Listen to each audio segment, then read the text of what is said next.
नमस्कार, जय हिंद दोस्तों। आप देख रहे हैं आपका अपना पारिवारिक channel royal soldier on YouTube. आज मैं आपको भगवान से मिलवाने वाला हूँ। आप बोलेंगे कौन भगवान, कौन अल्लाह, कौन वाहिगुरु, कौन क्या? वो सबसे बड़ी माँ जिसने भारत माँ को ऐसा वीर सपूत दिया, जिसने कारगिल में अपना बलिदान देके देश की लज्जा बचाई, उस तिरंगे का सम्मान बचाया।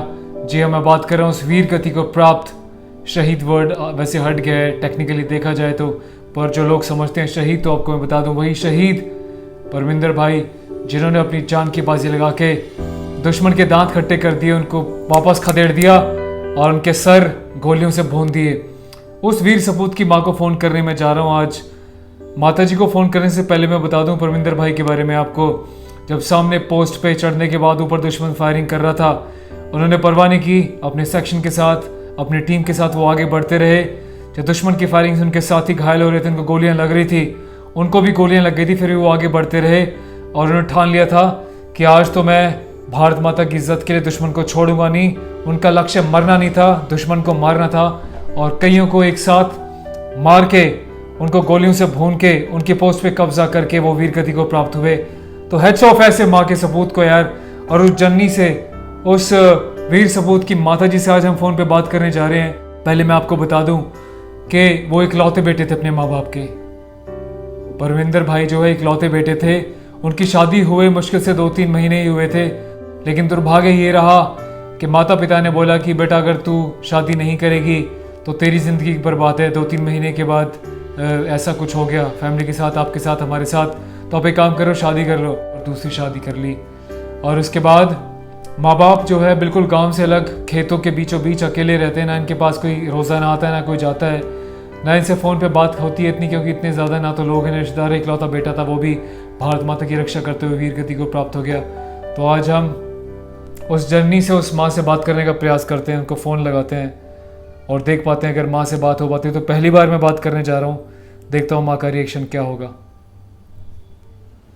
कोरोना वायरस या कोविड-19 से आज पूरा देश लड़ रहा है, पर याद रहे हमें बीमारी से लड़ना है, बीमार से नहीं। उनसे भेदभाव न करें, उनकी देखभाल करें और इस बीमारी से बचने के लिए जो हमारी ढाल है, जैसे हमारे डॉक्टर, स्वास्थ्य कर्मी, सफाई कर्मचारी, पुलिस आदि, उनका सम्मान करें, उन्हें पूरा सहयोग दें। इन योद्धाओं की करो देखभाल, तो देश जीतेगा कोरोना से हर हाल। अधिक जानकारी के लिए स्टेट हेल्पलाइन नंबर या सेंट्रल हेल्पलाइन नंबर 1075 पर संपर्क करें। भारत सरकार द्वारा जनहित में जारी। The number you are calling is currently switched off. Please try later. जिस नंबर से आप संपर्क करना चाहते हैं वह अभी स्विच ऑफ है। कृपया कुछ समय पश्चात प्रयास करें। दुर्भाग्य रहा मेरा कि अभी फ़ोन स्विच ऑफ है माता जी का। हो सकता है कि शायद बैटरी वीक हो गई हो, फ़ोन का चार्ज ना हुआ हो। तो जैसे उनसे बात होगी आपको मैं अपडेट दूंगा गाइज। कॉल करने के लिए धन्यवाद। आप हेलो माँ। हेलो माँ। हेलो।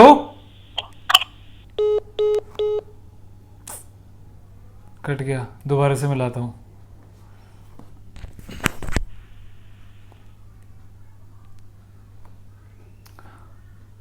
माँ को एहसास दिलाऊंगा कि उसका बेटा है।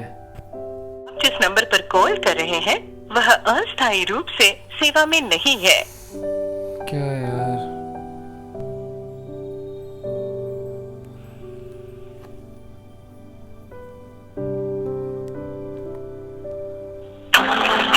कॉल करने के लिए धन्यवाद। आपने जिन हेलो माँ। हाँ भाई, माँ नमस्ते। नमस्ते बेटा, नमस्ते। माँ मैं संदीप बोल रहा हूँ, परमिंदर का दोस्त। अच्छा भाई। और माँ आपसे बात हुई होगी जितेंद्र साहब की, कैसे हो? ठीक था भाई, ये आप बताओ। माँ मैं एकदम ठीक हूँ, बस मेरा तो जो है ना, मैं इतना बेचैन हो रहा था कि माँ से एक बार आवाज़ सुन लूँ, बस मेरी धन्य माँ की एक बार आवाज़ सुन लूँ और देश को अपनी माँ की आवाज़ सुनाऊँ एक बार मैं। अच्छा बेटा, सुनने आवाज सुन लेता हूँ। इतना दिन तक से किस जा रहे तो बेटा? है माँ? अरे इतना दिन तक से परमिंदर को दोस्त किस जा रहे तो? माँ बस दोस्त ऐसे जा रहा था कि जितेंद्र साहब से बात हुई, जितेंद्र साहब ने नंबर दिया आपका। अच्छा हाँ वो भाई बता रहे थे माजिद आपसे एकदम और बात करा दोनों को भाई कर ले तो। जी माँ जी। हाँ ठीक है बेटा और ठीक है। माँ मैं तो ठीक हूँ, बस आप बताओ और बाबूजी कैसे हैं? ठीक है बाप जी भी भाई। ठीक है। हाँ ठीक है। तो माँ कभी मेरे को मौका मिलेगा अगर आपसे मिलने का तो मैं आऊँगा जितेंद्र जी के साथ आपके पास। जी बेटा।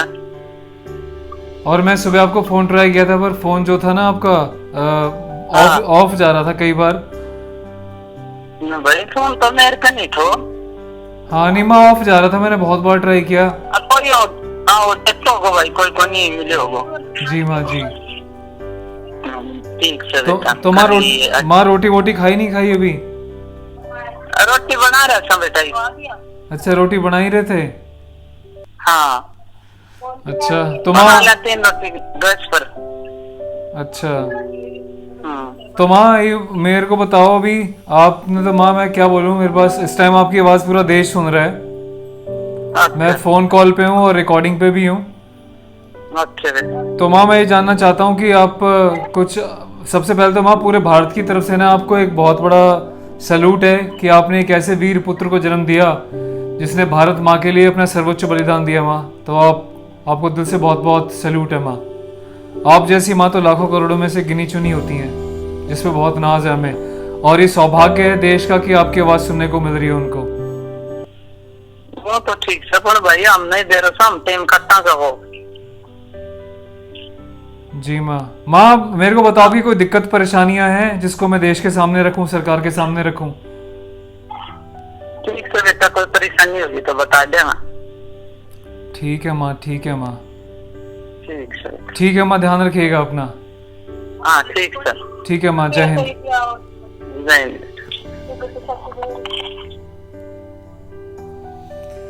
एक माँ जिसका जवान बेटा सरहद पे रक्षा करते हुए चला गया हो, एक माँ जिसका ना और कोई बेटा है, ना बेटी है, ना पोता है, ना पोती है, अकेली खेतों से दूर, मतलब गांव से भी दूर खेत में अकेली रहती है अपने सिर्फ बूढ़े जीवन साथी के साथ। बस रात को दिन को उठ के देखती कि शायद मेरा बेटा आएगा, लेकिन बेटा तो कभी आने वाला है नहीं। आपने सुना जब मैंने माँ से कहा कि मैं परमिंदर का दोस्त बोल रहा हूँ, तो माँ ने बोला बेटा इतने साल से कहाँ था। पर माँ को क्या मैं बताऊँ, माँ को एहसास दिलाने के लिए मैंने वो बोला, अगर परमिंदर भाई को साथ में कभी रहा होता, उनसे मिला होता, उनको जाना होता, तो शायद मैं इस माँ को निरंतर फ़ोन करता। पर सौभाग्य मेरा कि जितेंद्र जी जैसे वीर भारत माता के बेटे जो शहीदों के परिवारों से रोज़ शाम को समय निकाल के बातें करते हैं, उनके हाल चाल पूछते हैं उनका बेटा बन के, ये मेरा सौभाग्य प्राप्त हुआ कि माँ से मेरी बात हो पाई। अब मैं जितेंद्र जी को फ़ोन लगाता हूँ, उनसे भी बात करते हैं। हाँ, जितेंद्र जी को फ़ोन लगा रहा हूँ अभी मैं।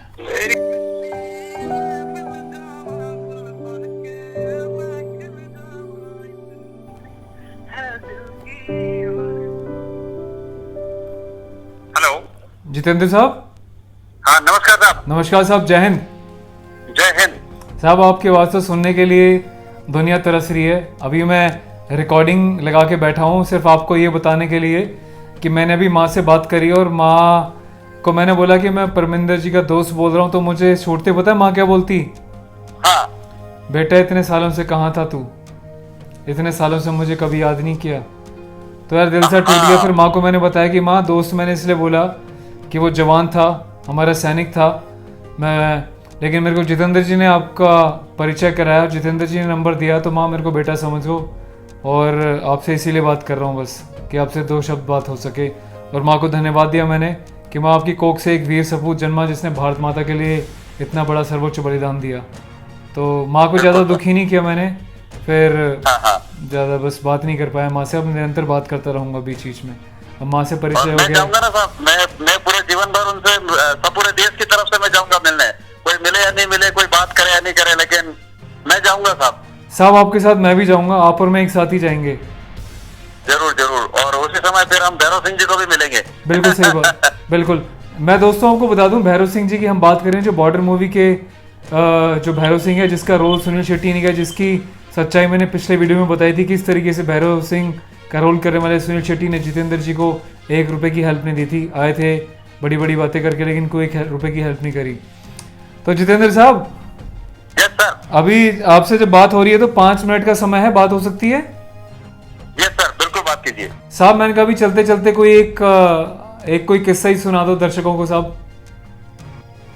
जी सर, मैं आज बात करूंगा आपसे हमारे देश के हरियाणा में और राजस्थान, इन चारों मार्शल कौम के 20,000 से ज्यादा ऐसे परिवार हैं जिनके वंश सिर्फ इसलिए डूब गए क्योंकि उनके इकलौते बेटे सेना में शामिल हो गए थे। ये वर्ल्ड वार से अब तक के कोई 20,000 ऐसी फैमिलीज हैं और यही देश के इसी हिस्से में सबसे ज्यादा वो बाप हैं जिन्होंने अपने कुंवारे बेटे के अर्थी को कंधा दिया। और आज हम जिस परिवार का जिक्र कर रहे हैं, गनर परमिंदर सिंह का जो परिवार है, ये देश के उन्हीं परिवारों में शामिल है। गनर परमिंदर सिंह अपने माता पिता के इकलौते बेटे थे जो करगिल में 21 जून 1999 को 286 मीडियम रेजिमेंट की तरफ से लड़ते हुए शहीद हो गए। शहीद परमिंदर सिंह के हिस्से का चांद अमावस्या को निकला और वो पूर्णमासी तक धन्य होता रहा। और मैं सदैव ऐसे परिवारों को पत्र लिखकर उन्हें धन्य करता रहूंगा। और मैं देश से ये कहना चाहता हूँ कि अब वक्त आ गया है, अब देश में देशभक्ति आनी चाहिए और इन शहीद परिवारों को अब हम पूछे, क्योंकि ये हमारे लिए ही चले गए इस देश से। जी साहब, जी साहब, जी साहब। तो अभी जितेंद्र साहब ने पता है क्या बोला कि मार्शल कौम जो है हिंदुस्तान में भारतीय सेना के पैरामिलिट्रीज के ऐसे हजारों जवान हैं जो अपने माता पिता की इकलौती संतान थे, लेकिन वो वीर गति को प्राप्त हो गए सिर्फ तिरंगे की खातिर, देश की आन शान की खातिर। लेकिन क्या देश उनको जानता है, उनके बारे में, उनकी वीर गाथा को समझता है? नहीं, सिर्फ मूवीज देख लेते हैं जितेंद्र साहब। बॉलीवुड ने वो पता नहीं कौन कौन से शहीदों के गाने बना देगा, मूवी बना देगा, हम उनको देख के खुश हो लेते हैं। पर जो ग्राउंड रियलिटीज़ है वहाँ पे तो हम पैसा खर्च कर रहे हैं, पर जो ग्राउंड रियलिटी है साहब, उन जवानों तक उनकी जो दुख दर्द है उसकी दास्तां कोई नहीं जानता शायद। जी सर, आज मैं आपसे बात करूंगा 1965 की लड़ाई के शहीद राइफलमैन मंथन सिंह की। जी ये साहब। 1965 की लड़ाई में लड़ते हुए शहीद हुए ये वीर चक्र हैं मंथन सिंह। ओके। ये हरियाणा के भिवानी जिले के बापुड़ा गांव से है। ये बापुड़ा गांव वीर जवानों का गांव है। हमारे देश के पूर्व जनरल वीके सिंह इसी गांव से हैं। ओके। और जब मंथन सिंह शहीद हुए तो मंथन सिंह की जो विडो है, विधवा, उनका दोबारा रीमैरिज उनके छोटे भाई गिरवर सिंह से हुआ।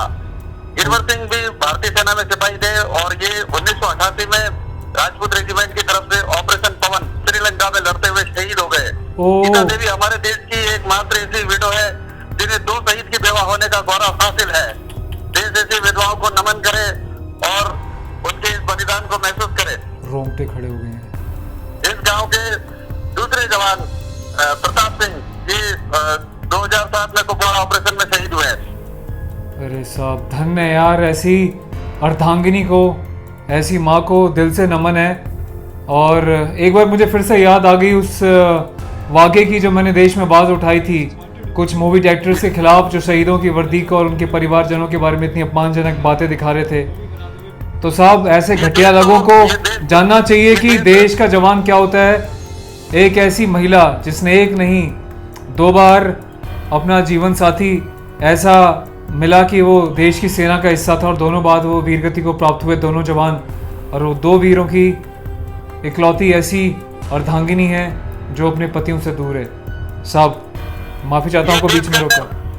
ये देश का मीडिया साहब ऐसे हमारे देश के गौरवशाली इतिहास को सामने नहीं ला सका, लेकिन ये आपका जो चैनल है साहब, रॉयल सोल्जर्स, इसमें आप ये सब इन 41,000 वीर जवानों की दास्तान आप पूरे देश को सुना है, जो कि अमर शहीद क्रांतिकारियों की आग का सपना थी आजादी, और 15 अगस्त और 26 जनवरी हकीकत है जिसे हम भोग रहे हैं। तो ये आजादी मुफ्त में नहीं मिली है साहब, इसके लिए बड़ी कुर्बानियां की हमारे वीर जवानों ने।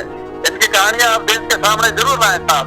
बिल्कुल साहब, बिल्कुल साहब, वो मेरा धर्म है, वो मैं लेकर आऊंगा और मैं लाता रहूंगा साहब। जी साहब। साहब आपके और अगली बार भी आपको मैं ऐसे ही किसी वीर जवान की दास्तान जरूर सुनाऊंगा।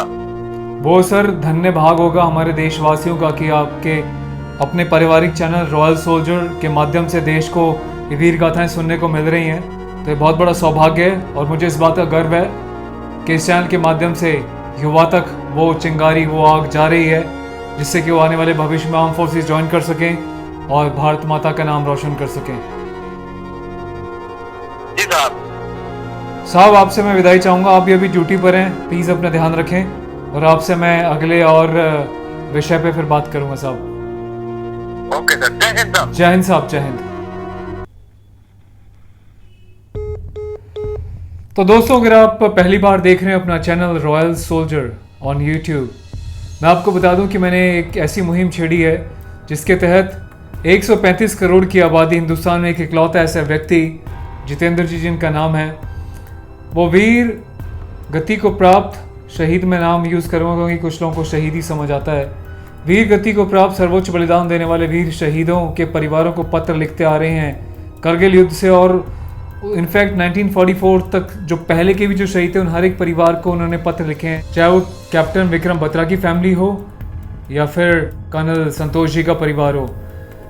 अब जवान से लेकर अफसर तक कोई भी ऐसा पैरामिलिट्री और आर्म फोर्सेस का जवान नहीं है जिनको उन्होंने पत्र ना लिखा हो, जिनके परिवार के कॉन्टैक्ट नंबर उनके पास ना हो। लेकिन ऐसी अमूल्य धरोहर जो हमारे हिंदुस्तान में जितेंद्र जी जैसी, इनके बारे में देश नहीं जानता।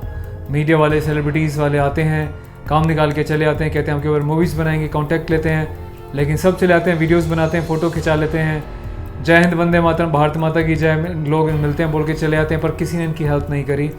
इस चैनल के माध्यम से पहली बार जब इनकी नौकरी छूट गई थी, मात्र एक सिक्योरिटी गार्ड का काम करते हैं, गुजरात से हैं, लेकिन फिर भी इनकी जो देशभक्ति है, इन्होंने दिखाया देश को कि मैं भले ही सेना का हिस्सा नहीं बन पड़ा, लेकिन किस तरीके से मैं देश की सेवा कर रहा हूँ। बहुत बड़ा एग्जाम्पल है यूथ के लिए और उन जवानों के लिए जो कहते हैं कि मैं 1 सेकंड की वजह से दौड़ में रह गया था, मैं आर्म फोर्सेस ज्वाइन नहीं कर पाया या मेरी हाइट कम थी, लेकिन एक सिविल लाइफ में रह के भी किस तरीके से देशभक्ति को उस अंजाम तक पहुंचाया जा सकता है जिसकी कभी कोई कल्पना भी नहीं कर सकता। तो बहुत बड़ा एग्जाम्पल है जितेंद्र जी इस बात के लिए।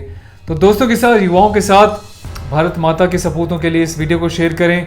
पहली बार अगर आप देखें तो सब्सक्राइब करें। क्यों मैं बोलता हूँ सब्सक्राइब करें? क्या मुझे उससे पैसे मिलते हैं? ये वीडियो भाई पैसे छापने वाला नहीं है, लेकिन अब मैंने वीडियोस को थोड़ा बहुत मोनेटाइजेशन करने का प्रयास किया ताकि ये जो भी हमारे पास थोड़ा बहुत कंट्रीब्यूशन आएगा, हम ऐसे वीर सपूतों के लिए, ऐसे जितेंद्र जी जैसे होनहार लोगों के लिए उसको इस्तेमाल कर सकें ताकि हमें इस बात का प्राउड फील हो सके। और मुझे बहुत खुशी हो रही है इस बात को दोहराने में कि अब तक इस चैनल के माध्यम से इनको हम इतना अमाउंट दे सके हैं कि अपना गुजर बसर चला सकें। इनकी नौकरी छूटने के बाद इनकी बड़ी ही जो है मजबूरियां आ गई थी, बड़ी परेशानी आ गई थी, फिर आप सबकी ताकत ने मिलकर उसको दूर किया। तो एक बार फिर से हैट्स ऑफ है आप सभी के लिए उस विषय पे हेल्प करने के लिए। और हाँ, मैंने अपने चैनल पे एक ज्वाइन बटन का ऑप्शन स्टार्ट किया है ऐसे जवानों की हेल्प के लिए। स्पेशली जितेंद्र जी का सपना है कि उनका एक शहीद हॉल बने, उसके लिए, और इनके बारे में आप उसको ज्वाइन करके एक्सक्लूसिव जो इन्फॉर्मेशन है जो मैं ओपनली पब्लिक को नहीं दे सकता, कुछ जुड़ी हुई ऐसी जानकारियाँ जो जिनको वाकई इच्छा की जानकारी ना हर कोई लेना चाहता है पर उस पर गौर नहीं करता, लेकिन आप उस एक्सक्लूसिव ज्वाइन बटन को ज्वाइन करके मेंबर बन सकते हैं उस एक्सक्लूसिव वीडियो सीरीज़ का, जिसके बारे में जितेंद्र जी और बहुत ऐसी कहानी और किस्से बताने जा रहे हैं जिसके बारे में ना कभी किसी ने सुना ना किसी ने बताया। तो आप प्लीज़ उसको ज्वाइन कीजिए और हिस्सा बनिए उस एक्सक्लूसिव सीरीज़ का, उन वीडियोज़ का जो हिंदुस्तान का हर कोई व्यक्ति कभी नहीं देख पाएगा ना सुन पाएगा। Thank you so much guys for watching. Take care of yourself और शहीदों के परिवार के साथ ऐसे ही जुड़े रहें रॉयल सोल्जर चैनल के माध्यम से। जय Hind, take care of yourself.